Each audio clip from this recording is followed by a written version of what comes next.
নির্জনতার সুযোগ নিয়ে নাবালিকার উপর পাশবিক অত্যাচার করার অভিযোগে আটক অভিযুক্তের নাম রজত বর্মন ওরফে পলাশ।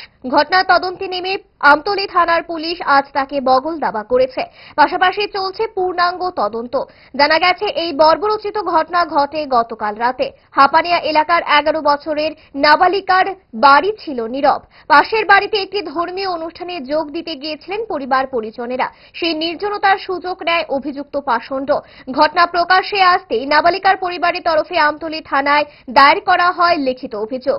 আজ সকালে তদন্তে নামে পুলিশ। ঘটনা তদন্তকারী পুলিশ আধিকারিক কি জানালেন শুনুন। এখানে আসা হয়েছে গতকালকে রাত্রেবেলা। ভিকটিমের ঠাম্মা আমরা থানাতে একটা রিটার্ন কমপ্লেন করছে। রিটার্ন কমপ্লেন মূলে আমরা থানাতে স্পেসিফিক কেস হয়েছে।